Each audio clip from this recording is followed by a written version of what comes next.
Hey, what's the matter? Hey, you miss me? Hugh Lampkin began using drugs from pot to PCP to escape when he was about 12 years old, growing up in Toronto.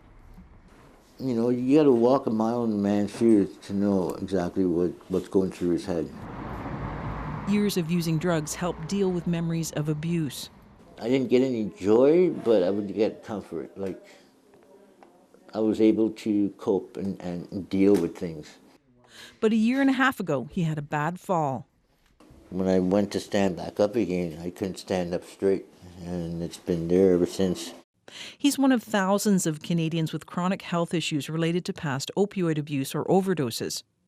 According to the Canadian Institute of Health Information, in 2022 to 2023, there were close to 6,000 Canadian overdoses, and 327 left people with anoxic brain injuries or brain damage due to a lack of oxygen. Some who don't overdose end up with infections which can lead to damage of organs or bones.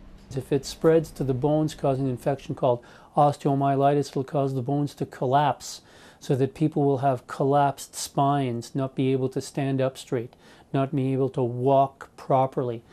Injections can introduce infections. These can spread, causing abscesses or sores. Lesions from drug use can be aggressive and lead to amputations. This is the office. My desk.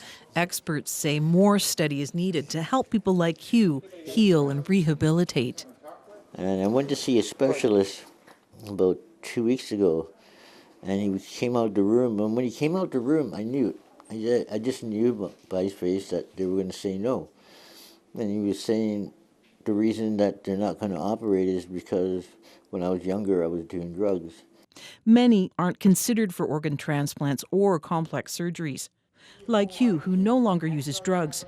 But he says he has so much more to give to help others escape addiction. Yvette Brand, CBC News, Vancouver.